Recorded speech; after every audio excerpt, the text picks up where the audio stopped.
Dan Swede with Hydrochem Systems in Caledonia, Michigan. I'm here with Salvatore from Swamp Monster and AJ from Mr. Freshman. Fresh cans, man. Yep. Keep it simple. We'll start off from the beginning. On the trailer itself, we do have an adjustable coupler for the trailer. You can adjust the height if needed for the drop. It is a 2 5/16 ball, so that helps out. 2 5/16 ball on here. It is a 7-pin electrical connector, RV plug they call it. 7-pin. It has the electric brakes on the trailer beneath the 7-pin. This cable here is for the breakaway. So if you forgot to connect and you drove away, this will pop the pin and lock the brakes up or apply the brakes. On the trailer too, you have a test system here.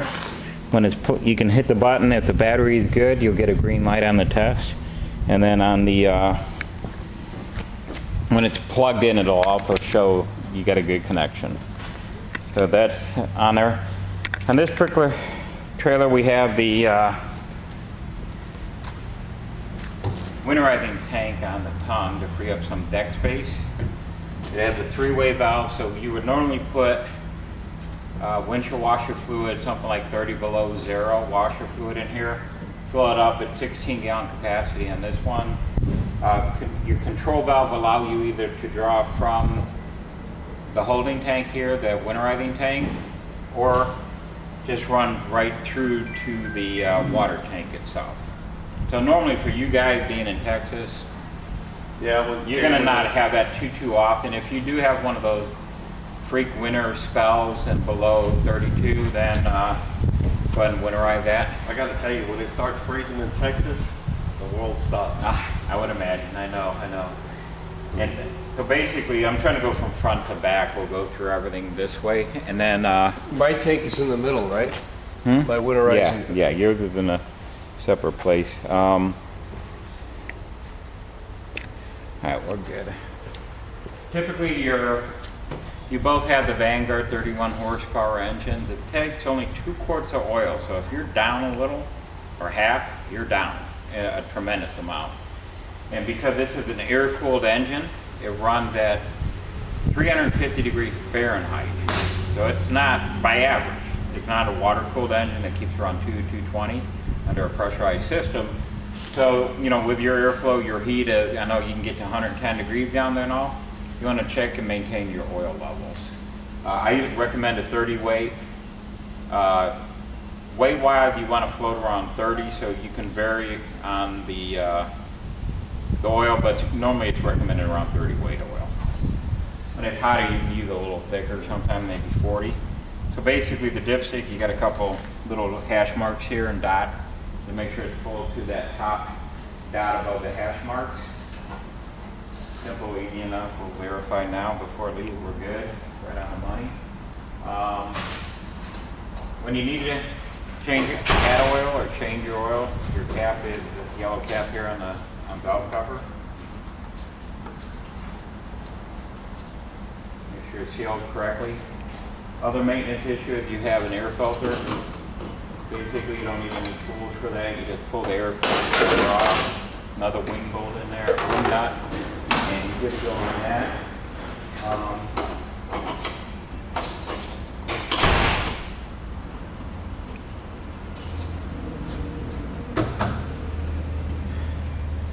I'll come back to this when we start it. You do choke the engine. You never leave the choke on. I had one client actually all winter long, and he was wondering why it was smoking and running like a dog, and had burner issues because the engine was running too slow and the burner was running, the voltage from the generator was too low. And we're trying to figure it out. Every time he took it to a service center, oh, no problem, good to go, everything's fine, we can't find anything wrong with it. He goes out and runs the choke. He was actually calling all these guys every name in the book when it was really him. He did. He was just, and out of 30 years, it was the first time I've really had that happen to me. And he had 2 big hot water units in a box truck. He was doing some other, not really been cleaning, but. So yeah, what I normally do in your kind of climate or this kind of weather is I'll crank the engine and then choke for a second. If you choke too much and crank, you might, foul up your spark plug because it's going to be ready to go. But you sometimes still need a choke. one way or another. But start the engine, boom, boom, just in out for a split second, and she should run. Let me make sure this position good. Okay. Let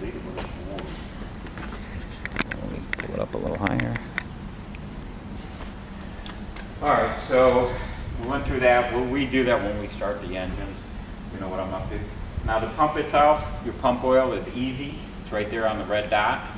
One on a level ground, if you're a little cockeyed one way or another, it should still be within that red dot, plus or minus based on the oil level. You don't burn oil in the pump, obviously, so if there's an oil level, just keep an eye out for any around the surface. Make sure everything's clean, dry, oil-free. The same thing around your engine and all. Just keep an eye on that. What kind of oil is it? This is a general pump oil. Traditionally, what they'll use. It's normally a non-detergent 30-weight hydraulic oil, and they are also accepting like synthetic oils nowadays. The old detergent oils had detergent in them, so if a little moisture or water got in, they would foam up and create like a brown caramel foam. So they try to keep it chemical free.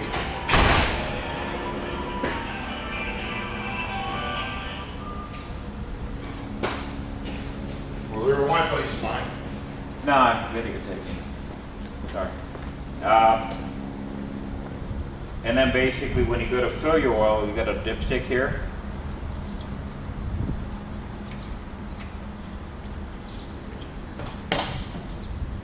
Small ring on top. It's vented, so you want to have a dipstick. If you put a plug in here, like a shipping plug, it could pressurize and pop out. So basically just make sure you keep your oil cap and dipstick is what it is.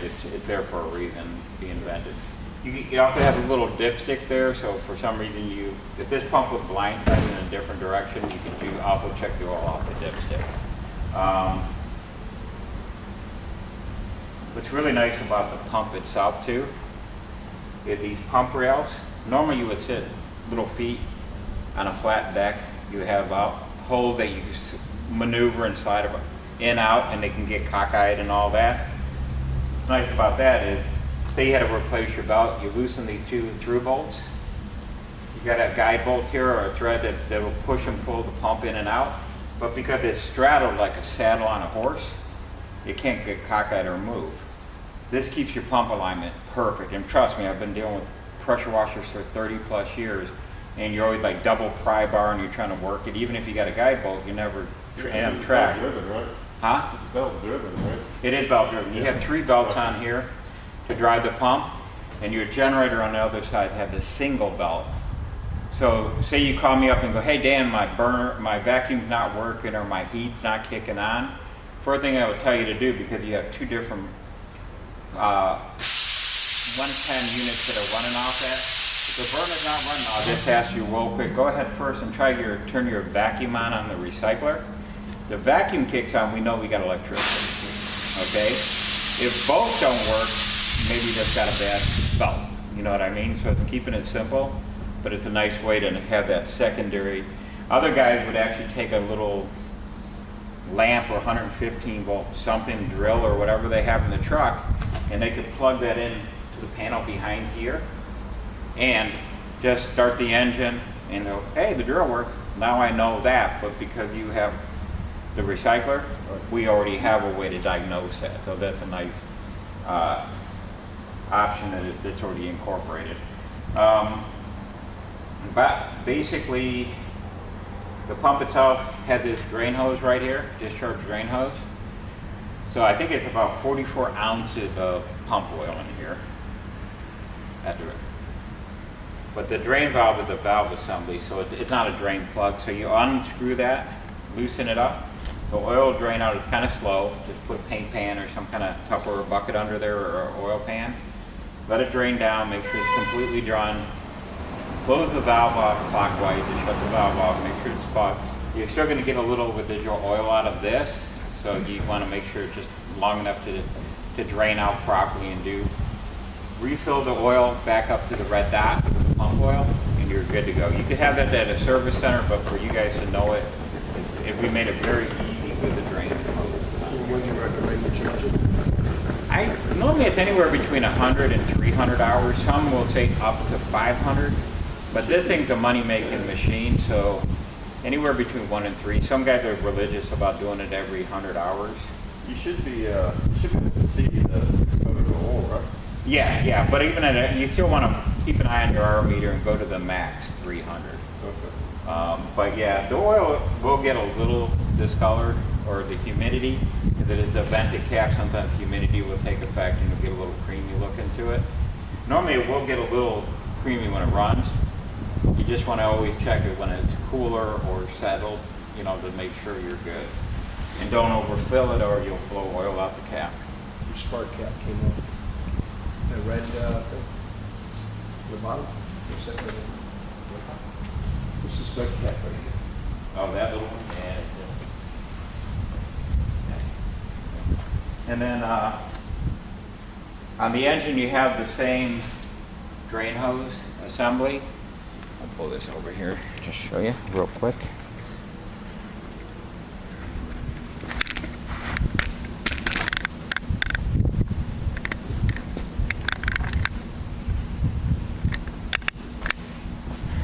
Go pull back. They always say I get cut off in the video. Alright, so assembly, there's this other drain valve. If you want to see the drain valve assembly, it's easier to see right here. So it's just this T-shaped fitting right back there on the drain. And you got your drain hose right here, so you can do the same thing right here with the valve. Your oil filter is on this side. Yeah. Now, I have guys, and it's a good recommendation where I figure I had a new truck that actually has an hour meter on it and mileage. And with all the street, you know, all the standard driving since I got it, I put 50 hours on it.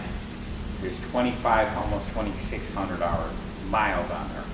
So 26, normally if you do a 3,000 mile oil change.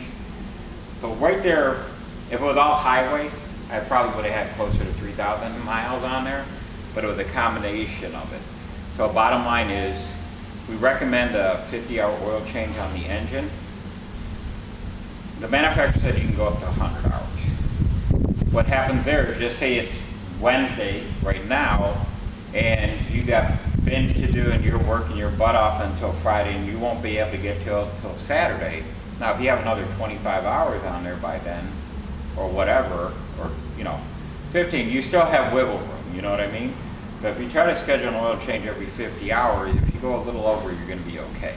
Since it's only 2 quarts of synthetic oil, it's not a big expense. I do also have guys that will do, and it's perfectly fine, they'll change your oil and oil filter on every 100 hours. So basically every time the machine gets to like 150 hours, you do just the 2 quarts of oil. When it hits the 300-hour mark, you do oil and filter. I have had clients that are really meticulous. They'll get about 4,500 hours out of this engine, which is like 300,000 highway miles.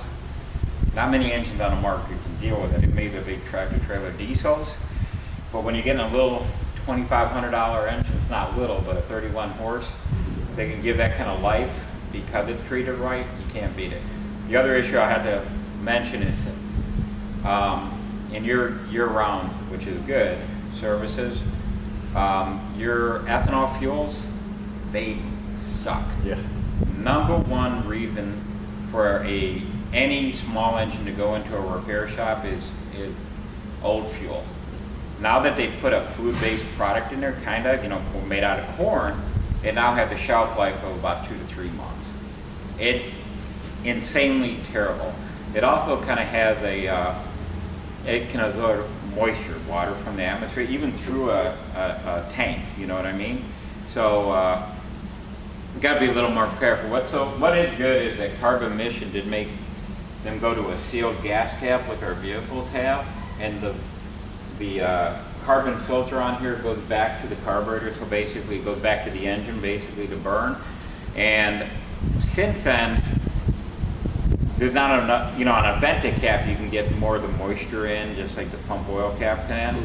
So it's a little better, but I mean, even at home, I literally take a Sharpie, and every time I get gas, I'll mark the date, and just in case, it's over 3 months, I'll get rid of the fuel.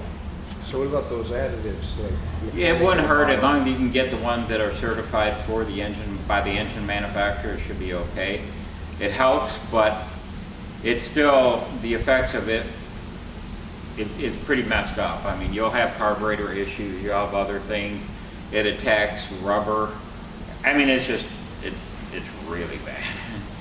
If you have, and there's some places in town here where they offer ethanol-free gasoline, like Truck Stop or something, you might have that. If you're gonna buy fuel, I like for me, I don't let my wife buy fuel at like Walmart, HEB, or any of the discount places. You buy your fuel from reputable places such as Valero or Exxon or Shell. And also, it's good to have They make a their own highly fuel. populated one, a bivvy one, because that means they're rotating the fuel. If you get this little country store that may have 3,000 gallons for the last 4 months, it's kind of scary, you know what I mean? But it's even in their tanks. I mean, a lot of manufacturers that don't have good quality control of their tanks, though I've heard it's on the news in Florida where a little convenience store type gas station, they tested and he had like 3 foot of water in the bottom of his tanks. And they were literally pumping water into the truck, the vehicle. So it can be bad. Keep an eye out. If the engine is acting up, it's probably ethanol related. You do have 2 spark plugs, the air filter and the oil filter. That's basically what you need to do to maintain your engine, replaced. So what I also recommend for all my customers is, if you need help, you can go on the website, find a local Vanguard warranty center in your area. First thing you do when you get down there is roll up with a trailer, walk in, buy your air filters, which may only be once a year, give or take, depends on your area. Get a set of spark plug, get a couple oil filters. Make sure that you put your name on file. You want your invoice to read Swamp Monster and Mr. Freshman. That way when you come back and need a warranty, say your starter went bad or something, you're in the system, you're a customer. If you're a new customer screaming for warranty work, they're going to tell you, bring it back in a week, you know what I mean, or leave it here. But it's nice once you get that. That's why we don't always sell spark plugs and air filters, oil filters. We want you to have your relationship with a proper service center. So just in general, it's a great idea to do it right off the bat. We do use a Deep Cycle 24 series 12 volt battery on here. I think it'll say on the battery, you should be able to get your warranty around the country on it and all. So the battery's in there. You have the 12 volt system, right there is your battery, easy to get a hold of. Once again, this is your 2900 watt. It's a brushless generator. We've not had to replace one yet. There was a series of brush type, the cheaper one that are out there. You're lucky to get a year out of those. And these, so far so good. We have not had any issues. They actually brought them from Italy.